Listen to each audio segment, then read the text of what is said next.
We've just wrapped up our biggest Australian adventure, 10 days, 4,500 kilometres and 51 hours on the road, including the Nullarbor, one of the most iconic roads in Australia, and home to the longest straight road in Australia at 146 kilometres. Stay with us for our route, favourite experiences, wildlife, and at the end we'll reveal the total cost of the trip. Welcome to the Global Travel Planning Podcast. Your host is founder of the Global Travel Planning website, Tracy Collins. Each week, Tracy is joined by expert guests as she takes you on a journey to destinations around the world, sharing travel inspiration, itinerary ideas, and practical tips to help you plan your next adventure. Join us as we explore everywhere from bustling cities to remote landscapes, uncover cultural treasures, and discover the best ways to make your travel dreams a reality. Hi and welcome to this week's edition of the Global Travel Planning Podcast. In this episode, Doug and I are here. Hello there. To talk through our coast-to-coast drive from Brisbane to Perth. We actually just arrived in Perth yesterday, so we are recording this it was all very fresh in our mind. The journey was 4,500 kilometres and it took us a little over 51 hours behind the wheel. That's it, yeah, about how long it took us. It was planned for about 48 hours when we looked and planned the map out, so we didn't do too bad, really. We didn't do too bad on that, no. So during that time, we crossed the Nullarbor, which is one of the most iconic roads in Australia. We rolled through country towns. We skirted the cliffs of the Great Australian Bight. We kept our eyes peeled at all times for wildlife along the way, and we did see some great wildlife. We really did. So we'll take you through the itinerary, where we stayed, share our favourite stops along the way. We'll talk about how we split the driving and some of the apps that actually helped us with when we're out on the road. And we'll also talk about the things that we would have done differently. yeah, that's right, yeah. Some things didn't quite go to plan, did they? No, exactly. So we wrote a list as we were going along, so we're going to go through that with you as well. And also make sure you listen until the end, because we're going to reveal exactly what this 10-day adventure cost us. And I think it might surprise you. Yeah. Actually, we'll talk about the type of car that we have and the sort of fuel that we used as well. So anyway, settle in, and we're going to very recently relive one of Australia's greatest road trips, share the lessons, highlights, and memories from an unforgettable coast-to-coast journey. Yeah, so the first thing we thought we'd talk about was actually why we decided to do this road trip. Because it is we actually decided quite short notice, didn't we? Yeah, it was quite short notice, wasn't it? Yeah. I think like maybe 10 days before we decided to do it. In fact, I just sat there and Doug decided, because he's going back to the UK to do some work for the UK Travel Planning podcast and YouTube channel, that he was going to fly from Perth. So because we collect Qantas points, and it was a really good deal to fly from Perth to London on points. Yep. So we kind of thought, okay, that's great. And the fact that our daughter also lives in Perth, I was like, well, I don't think I want to spend 6 weeks at home. I've got a lot of work to do, but I don't want to sit at home on my own. So I just kind of turned to Doug and said, should we just drive to Perth? He went, yeah, that seems like a good idea. Yeah, so I just said to Dominic, we're going to drive over. Is it okay if I stay with you for 6 weeks? It'll be really good if I bring the car, because, maybe I'll do a house sit when I'm here, as we still haven't decided. So she was like, yeah, sure, come across. And then I did a bit of research. I did start asking in some Facebook groups saying, how feasible is this? How doable is this? How long should we take to do this? Because actually, we actually had a deadline because we booked your flight. Oh, that's right. We had already booked it, hadn't we? Yeah. So we knew we had to be in Perth on before the 11th of September, because you actually fly. Today's the 10th. We're recording this on the 10th of September, so this will be coming out in a few weeks' time. Yeah. So you actually fly tomorrow. I'll fly tomorrow, 24 hours from now. Yeah, and we made it here when? Yesterday afternoon. We did. Just in time for check-in, don't tell. No. So it took us all together 10 days. We left on the 31st of August and we arrived here on the 9th of September. We did. That's right. So do you want to go through a quick outline of the itinerary, Doug? Okay. Not to bore everybody. We set out from home, which is Redcliffe, which is in Queensland, just north of Brisbane. Yeah. So we drove to Goondiwindi. Apologies for any mispronunciation. And that was a nice, gentle introduction. It was only a matter of a few hours, wasn't it, really? It was about 5 hours, actually. Yeah. Because we tried to limit the driving, really, to up to about between 4 and maximum 7 hours a day, didn't we? Yeah. So the first bit was that Redcliffe to Goondiwindi, and then After that, we drove to Dubbo. Yeah, which we wanted to go to for quite a while, and I'd actually like to go back and spend a bit more time. Then from Dubbo, we went to Cobar. And then from Cobar, we went to another destination that I've been wanting to go for quite a while, which was Broken Hill. Yep. Then from Broken Hill, so at this point we've gone from Queensland to New South Wales, and then Broken Hill we went to Port Augusta. So we changed state again, and we went into the state of South Australia. That's right. And then from Port Augusta we went to Ceduna. Yep, which is kind of the gateway to the Nullarbor. That's right. And then from Ceduna, we drove to the famous Nullarbor Roadhouse, which is obviously on the Nullarbor. Stayed there one night, and then the next day we drove to Cocklebiddy, or just outside Cocklebiddy. Yeah, just outside, where we stayed there at the hotel there. So we took 3 days to cross the Nullarbor. We'll just say that. And then the next day from Cocklebiddy, we drove Kalgoorlie, and then yesterday we drove from Kalgoorlie to Kalamunda, which is in the Perth Hills. Yeah. So that was our entire trip. So that took 10 days. And we've had a lot of people who've been following us on our Global Travel Planning Facebook group and also on our Instagram, because we're sharing the trip as it went with a summary of our day. So if you actually want to have a look at it, we'll put photographs of this, and we're going to write this up as a blog post as well, so you can take a look at that. But yeah, we'll share some photos of the places we're going to talk about. So altogether, 10 days. Now, how did we share the driving? Because I know this is something that a lot of people have asked us. We sort of aim between an hour to 2 hours each at a time driving. Yeah. Basically, because that's from a comfort point of view. But when it got towards the changeover time, we were looking for rest stops. So, sometimes 5-10 minutes either side. But it's very straightforward. It didn't feel like 10 days driving, really, did it? It didn't. Actually, went really, really quickly. And I think, and that's something that actually people that following us reflected. Because when we first said we were going to do this, we actually had a lot of Australians who said to us, wow, are you crazy? Are you driving that? Why don't you take the flight? Well, we've flown it quite a few times, the Brisbane-Perth route. But you don't see anything. You don't see anything from the air. And also, we've lived in Australia now for 8 years. We're both Australians now. The only state we haven't been to a territory is Canberra, ACT, Australian Capital Territory. We haven't been to yet, so hopefully on the way back. On the way back, we decide. So actually, if you're listening and you're an Australian thinking, it's just a long way to Perth, especially if you live in Queensland or if you live in New South Wales. Maybe you're living in Sydney or you live in Brisbane or along the coast. You're thinking it's a long way. Actually, it's obviously if you're living in somewhere like Townsville or far north Queensland, it's going to be a little bit further. Especially considering we also need to say the time of year now. We're going into spring. And you do have to consider that, it's probably getting a bit late to drive the far northern crossing, because you can go through the northern part of Australia around. We chose the southern route because it was the quickest route for us as well. And I checked, I wasn't saying when we planned it, I checked that everything was sealed roads, and we only have a standard car. Yeah. It's a SUV, don't we? Yeah, we've got a Hyundai. So yes, medium-sized SUV. We do look after it, so we make sure that we always put, if we can, premium fuel in it. So we've always done that. So, but we will talk about petrol costs in a moment. So that worked for us, sharing the drive in that way. So that really we didn't have. I think there was one day we had a very short day. Yeah. From Ceduna to the Nullarbor Roadhouse, and it was literally 3 hours, and you drove that entire day. I did all that, yeah. So I had a day off from driving. But honestly, the driving was really easy. Before we actually set off, somebody put the fear of God in me, actually, and made a comment about the fact that really, wow, people prepare for months for this, and they do this, they do that, they do the other, like, wow. And I got a bit like, oh my goodness, maybe we've bitten off more we can chew. This is going to be really scary, like we're heading on. And I'm not saying that you shouldn't prepare, because we did. Yeah, but we have done road trips throughout Queensland before. We have, obviously necessary equipment. Yes. Obviously, we have plenty of water. We are prepared. And we take our time. We don't rush. We don't, Yeah, we don't take risks with time. But also, the car had been recently serviced. We just had the battery changed. Yep. I say we're stocked up on water.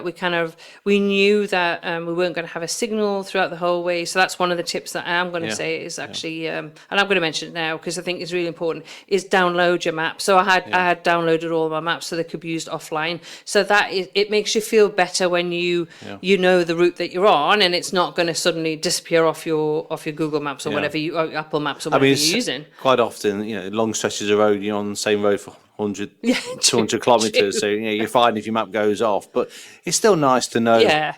Yeah, well, you also know where the kind of kinks are on the road right. and all that sort of stuff, and that's right. so it makes it. We did also Kinks, you mean bends? bends. Yeah, bends.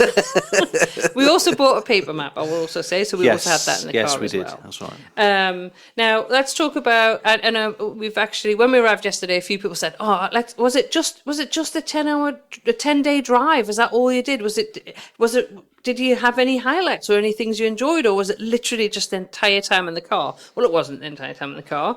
And we did have some favourite things and things we thoroughly enjoyed along the way. Yeah, we did. There was a few bits and pieces that we sort of stopped off, and we did the research before, and we sort of cherry picked things that totally interested us. Yeah, and I mean, there's certainly things that I'd like to have done. I had longer to do. For example, I wanted to look at the zoo in Dubbo. We didn't get the chance to do. But let's talk about accommodation, because I know people have asked, where did we stay? Now, we don't have a caravan. We don't have a tent. We don't have anything. So we stay at basically looking at hotels or motels, motor inns. There's plenty of those in Australia, so not bad. So basically that's where we stayed. And actually we're talking about our favourite accommodation, and Doug and I both really enjoyed this bit, and it was actually in Cobar, the caravan park. They've got, I'm not sure exactly how many cabins. I'm going to say 10.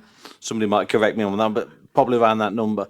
And it was new or recently upgraded, but it was lovely. I think it was fairly new. I don't know, but it was lovely. It was a cabin with a little. You could sit outside on the veranda. You reversed your car up. You went up some steps, and it was had everything you needed in it. It wasn't huge, but it was perfect. It's perfect, and there's just nice enough distance between each one, so you got that privacy as well. And we sat out on the little veranda, didn't we? And a cup of tea, obviously. Yeah, so I think so. We did also stop in. I think of the different places we stopped. We will share the different accommodation that we stayed in, and I think we that was our favourite. Only the one that we didn't enjoy was in Kalgoorlie. We're not going to share the name of that. We just didn't enjoy it. It didn't. It was. Didn't tick the box for us. No, it was the least pleasant of our trip. Yep. Obviously, you're staying in some places that are in the middle of nowhere. So, and it's actually quite mind-blowing when you pull up to places like the Nullarbor Roadhouse, and even when we're in Cocklewood, you're so far away. And, we had a fantastic hot dog. I have to say, it was a really tasty hot dog with all the extras at the Nullarbor Roadhouse. Really, and that was one of my favourite meals. Yeah. Straightforward and simple. Yeah, it was really good. The other place that I really enjoyed staying was at the Palace Hotel in Broken Hill, which is kind of famous and synonymous with Priscilla, Queen of the Desert. Well, I absolutely love that movie. So we had to go and eat there, didn't we? Well, you told me I had to, yes. It was brilliant. It was absolutely brilliant. They've got a shop which has got all the Priscilla kind of memorabilia. You can buy stickers, you can buy T-shirts, you can buy all sorts. It was brilliant. You enjoyed that? And then, I had a gin and tonic in the bar, and then we actually, it was the night that they did karaoke, and we were too tired to stay on. But apparently, it's really, really good. But I loved that. I just loved that. The food was really tasty. It was actually, yeah. Yeah, so we enjoyed that. Is there any other favourite meals or food stops that we had? I think those are two. Those are the two. When I think about it, those are the two highlights. Because we also took some food with us as well, and we had a few quick meals in the room. Yeah, we did. Some evenings as well. I mean, one was at the Nullarbor. It was the Roadhouse. It was really windy and turned really wild that night. Yes. I think it was Seduna. It was Seduna that we got there. It was a dust storm, and then they had it was really, really windy. Yeah. So in fact, we had planned to have a bit of a lie-in the next day because it was going to be only a 3-hour drive. That's right. Yeah. But there was kind of weather warnings on the Nullarbor that the wind was going to up to 90 kilometres an hour, and so we just decided to leave. We left at 8:30, I think. We left very early. 8 a.m. seemed to be sort of a standard time that we sort of headed onto the road, wasn't it? Yeah, we did, and I would sort of recommend that because, again, you don't want to be travelling during dawn and dusk in Australia because of wildlife on the roads. But it would also mean that we would be able to get to a destination for around check-in time. Yeah, which was nice because you don't be sitting around too long. Actually, we were at Nullarbor Roadhouse because it was a short drive because we set out early. We were sitting around a little bit, weren't we? Eating hot dogs. Eating hot dogs. That's Which right. was fine. It was absolutely fine. Obviously, Doug bought himself a hat as well, like he always does. Yeah, you did. Yes, you got a cut from that. And I will just mention about that because I suppose, we've lived in Australia for 8 years, but there's just something quite, I don't know. We got to the Nullarbor Roadhouse and there's signs there. There's about the dingoes. There's dingoes nearby, so you have to be careful. Snakes that have been spotted in the area. So you really feel like you are in Australia, and you are careful. You have to be careful, and that you just feel like you're out in the wild, really. What about favourite drive or stretch of road? Across the Nullarbor, you have to say. Yeah. But a couple of days before, when we saw all the emus and goats. Yeah. That was driving from Cobar to Broken Hill, wasn't it? That was quite special. Yeah, and even from Dubbo to Cobar. Yeah. There were so many goats. But you know what? There's so many different elements of it because the terrain and the landscape changes so often before you get to the Nullarbor, obviously. But it's so changeable, and then when you come out the other side... But even changes on the Nullarbor.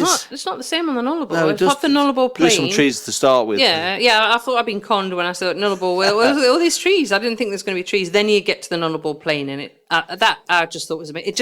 It's just endless. Yeah. The landscape just goes on and on and on, and the sky is massive. It's huge.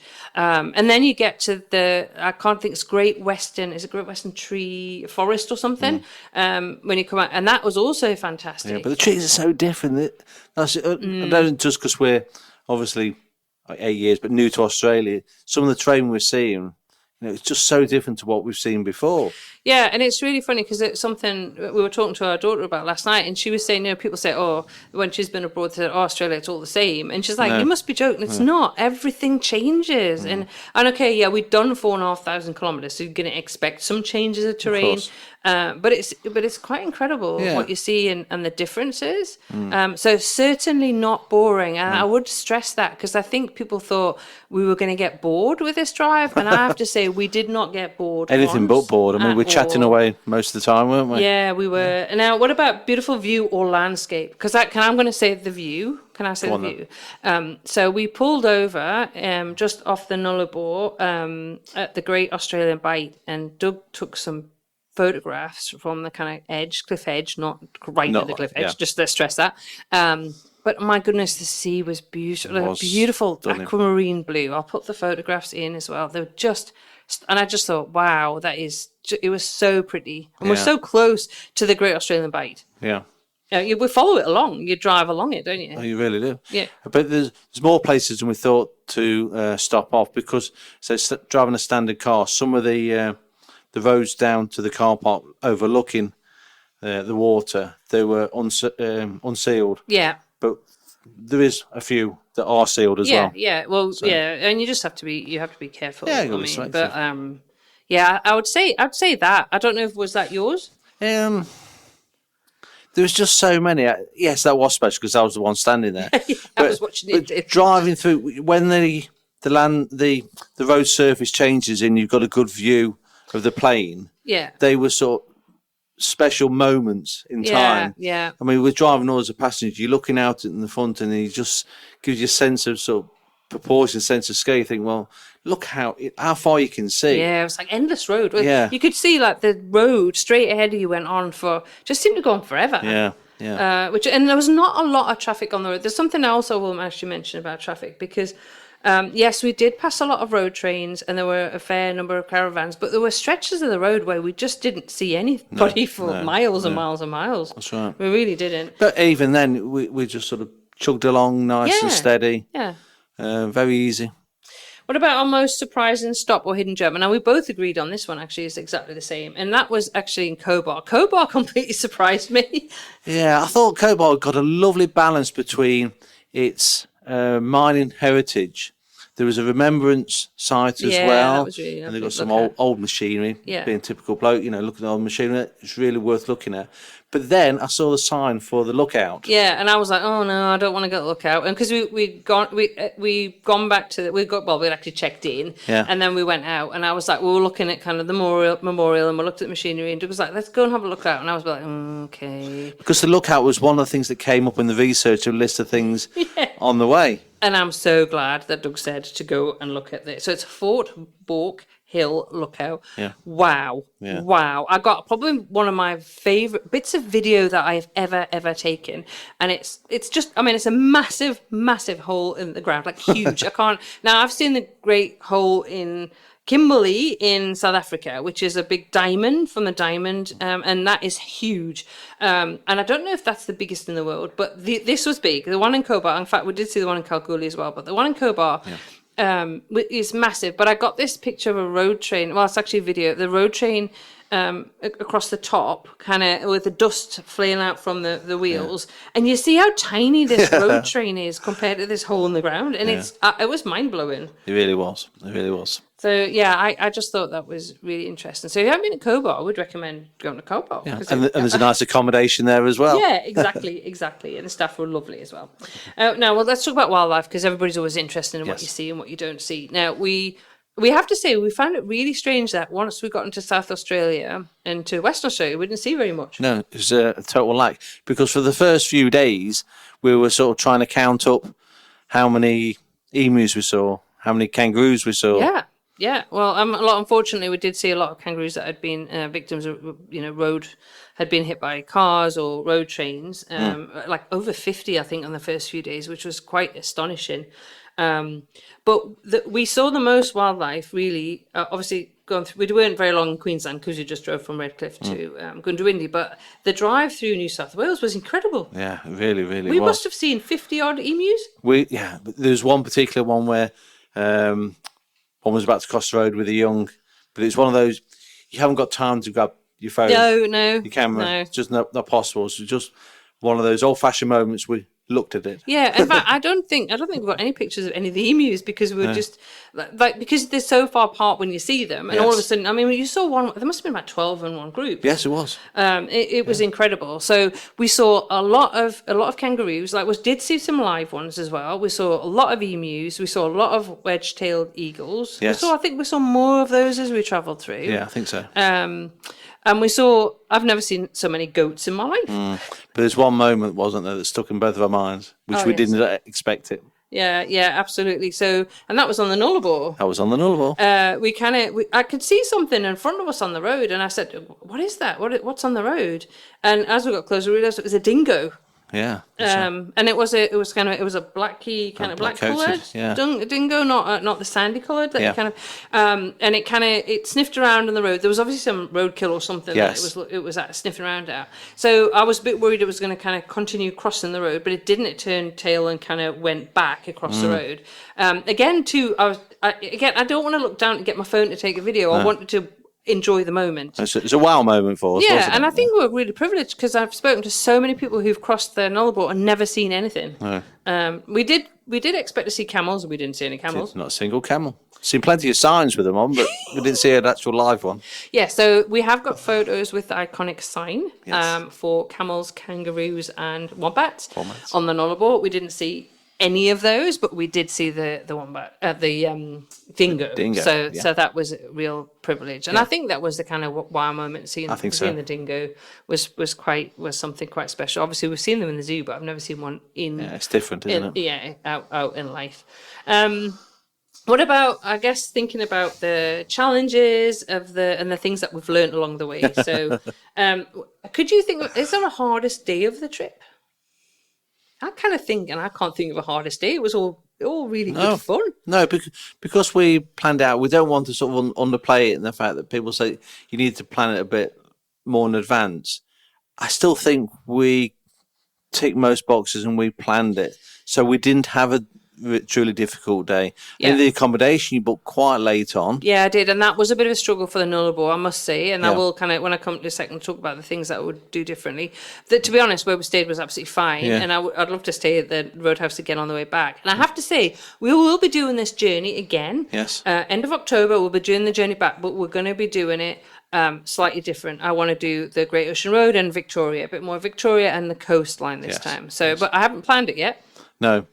You're going to give me 24 hours to get over the jet lag back from the UK. Oh, longer than that, because obviously we need to be safe. So probably 2 or 3 days after, Oh, and then we'll you could settle. drive the first few days. Oh, okay. What about funny or memorable mishaps? Is there anything funny or memorable? I think probably the the funniest one was also probably Yeah. one of the not so funny at the time ones. No, not so funny at the time, but quickly resolved, shall we say. So what happened, Doug? Well, Tracy No. locked the car No, keys Doug. in the car. Doug locked the car keys. Okay, then, let's be diplomatic. Somehow, the car keys ended up locked in the car. Mm-hmm. Not sure how. I think the lock was... I think you shut the door. That's how, and it automatically Yeah. locked, darling. Because I should tell you, my routine every morning, I clean the windscreen and all the windows inside and out, which is obviously a very clever thing to do. But I found that I couldn't quite reach the middle of the windscreen because presumably I'm not quite tall enough. So it was a little bit of a spot I missed the day before. So with the door open, I couldn't reach it. So I closed the door with the keys inside. And it automatically locked. And it automatically locked. Luckily, we are members of RACQ, and we phoned them up, Yes. and they came within an hour. That's the breakdown. That's the... Luckily, also, we were in Dubbo, Yes. so we could. And luckily, also, we didn't have that far to go that day. It was maybe a 4-hour drive. Yes. So I was less panicked because this happened at... It was actually a later leave, and I think we'd already decided we were going to leave late. little bit later. So it was probably about 9 o'clock it happened. 9:15, something like that. Actually, the accommodation in Dubbo was worth mentioning as well. Yeah, that was nice. Yeah, that was nice. The food was also... Actually, we should have mentioned that because that food was really good. That schnitty was brilliant. It was. Yes. And there's breakfast already included. Yeah, as well. I'm going to put a But link anyway, to all the accommodation We in there. digress. Yeah. So, yes, the keys were inside. We phoned the ICQ and they arrived about 3/4 of an hour wait, was it? Yeah, probably half an hour, 45 And then it took the mechanic probably about 10, 15 seconds to get in. Break into the car, yeah, and give us They the know keys. what they're doing. Yeah, absolutely. So that was it. So shook his hand and off we were. That's it. So Of course, that the car was already packed. Because Yeah, I everything was cleaned ready. the windows, ready to go. That was... So yeah, we had to sit outside Yeah. the room for about 20 minutes while we waited because we had to check out. So yeah, that was kind of the. But thank goodness that happened not there and not when we had sat. We were sitting having a cup of tea in the middle of nowhere. Yes. That is something. But it did focus us thereafter Yes. with So keys. should we then share now the things that we would have done differently? Go on. So the first one is take a spare key. So first Yes. of all, somebody else who I won't mention only took one key with us, and the one key was locked in the car, right? So take more than one key. That would be the thing Most that of I'd us say. have spare keys. And make sure. Also, the thing is that we had the automatic lock on, which Yes. meant that when Doug shut that door, it automatically locked, and so that was it. We had with no chance. Lessons so that's learned. it. Second thing, make sure you've got roadside assistance. Most definitely. Yeah, so we sorted that out before we left with our SAQ. We upped it so that if anything happened, we could get. Yes. I can't remember the actual limit. They'll tow your car. But joking apart, that is a very important thing. Yeah, One thing we absolutely. really did. Yeah. Yeah, make sure you've got Yeah. like water and stuff like that. Make sure you think about all those sort of Think of things. these things. The other thing to check now, I'm sure lots of Australians are going to tell me, and in fact, I think I got a message from somebody going, "Well, it's been like that my whole life," but you've got to remember that we've only been in Australia 8 years, and we knew that going into Western Australia was very, very strict with fruit and vegetables, right? So that was not something we had. We knew that fruit, vegetable, honey, that sort of thing. So we already had checked that. We knew that. What we hadn't realised is that there is also a quarantine between New South Wales and South Australia. Yes. So that caught us out. Well, it doesn't caught us out. We just have to hand over the tomatoes. Yeah, I mean, there's plenty of signs Yeah. as you're approaching telling you this and telling Yeah. you that.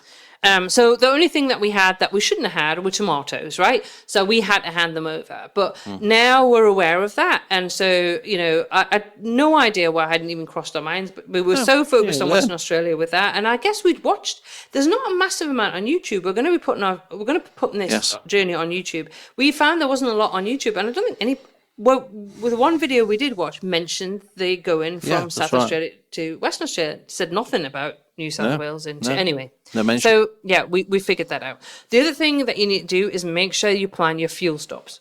That's right. We use several apps, and obviously we plan the routes on the maps and plan it along the way. And we did make a rule of, we tend to use BP or Shell petrol stations. We see one, we top up. Yeah, so I don't think actually the entire way the car got less than about half full. I think that's fair. I think every time we saw a petrol station, anything from when we got to 3/4, between a half and 3/4, we'd stop and fill up. Yeah, but we had it in mind as to where we were looking at. Yeah, I mean, some of the apps we did find, we expected a BP, and that was a Shell, so some may not be totally up to date, as you think, some of these apps. Yeah, but you just have to check. But do plan that. I think that's important. The other thing, and I will mention the apps in a second, but the other thing to do is download your maps so that they're available offline. I think that's you just feel a bit better when you, especially so much of the drive that you will have no reception. And so that having the map there just made me feel better. Yeah. On top of that one, we always let people know when we're leaving and what time we expected to arrive as well. That was recommended. Yeah, absolutely. The other thing you've got here is I'm just looking through the list, windscreen wipes. Yes, I just bought a couple of packets of glass wipes, really. Made life so much easier cleaning the windscreen and windows in the morning. Yeah, so that worked really well. The other thing we've talked about anyway, make sure you've got water. Don't assume that you're going to have Wi-Fi or you're going to have access to the internet up we're with Telstra, and we had pretty good service, but not the whole entire way. Nope. So don't assume that you're going to have that. We also, I guess we're talking about amenities now in the places that we stayed. Quite a lot of places did have things like a microwave and a toaster, but some didn't. That's right, yeah. And maybe we're a little bit naive. This one little hole in our research, we just assumed if one place had it, they'd all have the same, but they didn't. We did. So we're going to buy a toaster for our return. We'll go to Kmart and buy a toaster. So we've got that, because that was something that we did miss. And we did have some kind of microwavable meals we couldn't eat. Yeah. But, I mean, no big deal, because, in some ways as well, supporting the economy of places by buying a hot dog or whatever is because it is important, I think. The other thing I would recommend that you do, and this is something that our daughter recommended as well, because she's done this drive before, is to make sure that you have books and music available offline. So we have Spotify. We just downloaded lots of playlists. Yeah. We downloaded some books. We downloaded some quizzes, though we didn't have much success with those. No, but we spent such a lot of time talking about the scenery and... Yeah, I mean, we do chat a lot, as you can probably tell. Yeah. So we did do a lot of chatting, but we also did enjoy the music. Yeah. And we're also working while we're, part of the business is what we're going to be doing, like strategy talks and... we did a lot of kind of planning as well. Yeah. Don't miss some of the iconic stuff. Like we did miss the sign for halfway across Australia. There's a sign, I can't remember the place, the destination. It's where the Great Galah is. You did get a picture of the Great Galah. But there's a sign, a lovely sign to say that you're halfway between Sydney and Perth, and we across Australia, and we didn't. The beauty is we're going to be driving back, so we can probably stop off and get the picture. But do some research into some of the stuff along the drive, because we missed that, and I was like, oh no. So that's the thing. The other thing is check the weather. We did that every night, which is why we knew when we got into Ceduna that there was a big dust storm. It was very, very windy, and we checked for the day after. It didn't end up being as bad as we expected, but I think it's important. Right. Yeah. And then the other thing that I'd say, number 12, I guess, because we've got a list, but this is number 12 on my list, is to book ahead. There's not a lot of accommodation on the Nullarbor, so you need to book ahead. The Nullarbor Roadhouse was full. Yes. It is booked. And I know when our daughter did the drive, because with a partner, they've got a dog, so they had to look even more carefully about accommodation. So do plan that. We didn't do massive days. I know quite often when we've driven in Queensland, we've done 10-hour days, 12-hour days. We certainly didn't do for this, because we knew it was going to take us longer. It's a longer drive than we've done in Queensland, even though we've driven up to Cooktown and back and all the rest of it. This was 4,500 kilometres. So we just didn't do anything more than 7 hours. I think we probably edged on the side of caution. The fact we've not done this drive before, that we wanted to do it in bite-sized chunks, so we weren't rushed or hassled. Manageable. Yeah, that's absolutely. Yeah. Right, so let me just talk about some of the practical tips. The apps I used was Fuel Map Australia. I think it's called Fuel. Yeah, I think it's Fuel Map Australia. I used that, and I actually don't use Google Maps. I've got Apple Maps on my phone, which I've just used forever, and I just downloaded those, and they were available offline. And then I've just deleted them afterwards because I don't want them to take up a lot of memory. But and then for this, when we return, I'll do exactly the same. Work out each and just download the map for the entire route, and then it just. And do that as well before we leave home, because I had to do one of the maps and the Wi-Fi was a bit iffy. That's right. So I was like, oh no. We found it pretty easy to find fuel, food, and accommodation, but we did take some. We did have some food. Yeah, we had some tins some tins and things like that. Yeah. What essentials did we pack? I mean, a kettle. Very important to take a kettle. I have my own travel kettle. Yeah.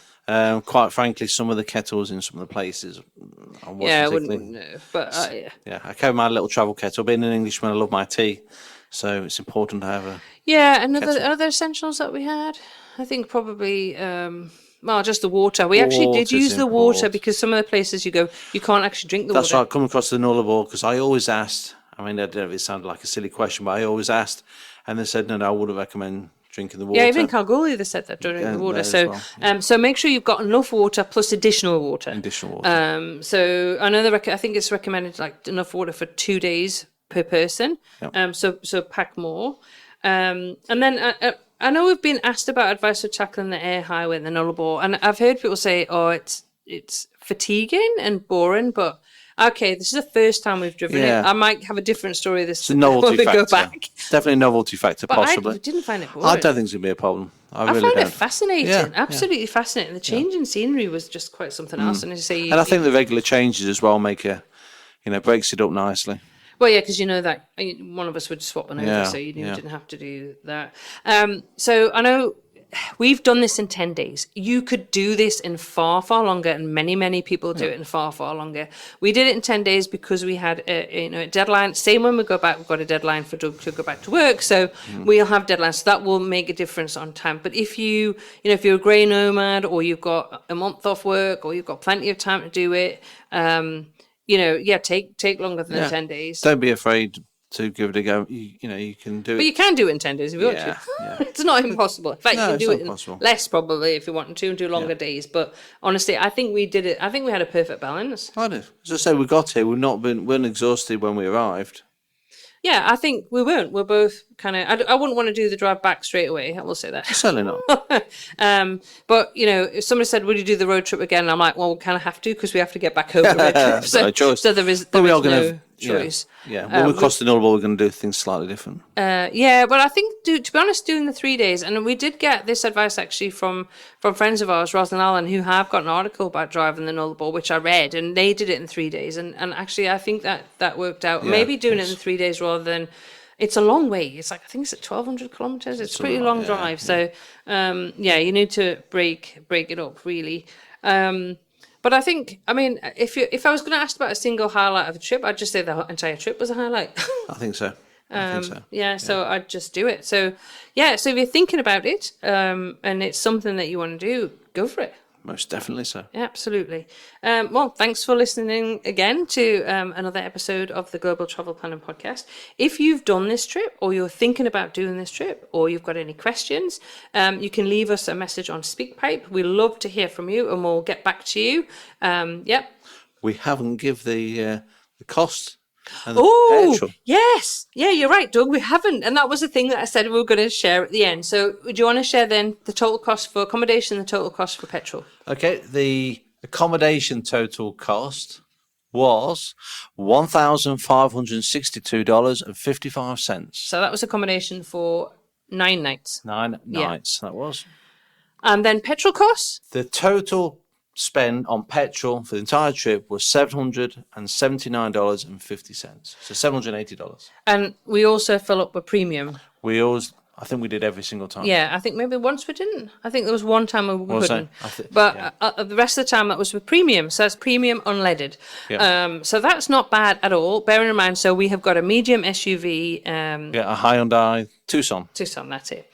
Yeah, so that kind of gives you an idea of the costs. But we always end the podcast with the one question: what would be the one tip that we would share? So I guess what would be the one tip that you would share, Doug, for anybody planning this trip? Don't be daunted by it. Ask people who have done it before, a reliable source. Don't ask millions of people because you'll get a million different answers. Yeah, and I think my tip would be to have those download the offline maps. I think that was really, I found that really useful to have those, and I just felt a bit more, I don't know, just felt a bit happier that we could follow. We knew we were following the actual route, and I did it every night and like looked at the route and made sure that I knew what route we were on, but it was always on a. When we got in the car, if we lost the signal, it went to the offline map. So that just made me feel a lot better. So that would be my one tip. As I said before, we actually recorded as we went across as well. So we're hopefully going to get this together on YouTube and share it on the Global Travel Planning YouTube channel. So do go and follow along for that. We've obviously got stuff on Instagram, and we're going to put an article together. That's it. We've got. I always keep a diary every day, so I've got more details. Anybody who wishes to know a bit more information, a bit more detail. But yes, I'm going to convert all that into a blog post. Yep, and you can see photographs from the trip, as well as on the Instagram. You'll find them in the show notes at globaltravelplanning.com/episode 74. But I guess that just leaves me and Doug to say until next week, happy global travel planning. Thank you for joining us on this episode of the Global Travel Planning Podcast. For more details and links to everything we discussed today, check out the show notes at globaltravelplanning.com. Remember, if you enjoyed the show, please consider leaving us a review on your favourite podcast app, because your feedback helps us reach more travel enthusiasts just like you. Anyway, that leaves me to say, as always, happy global travel planning.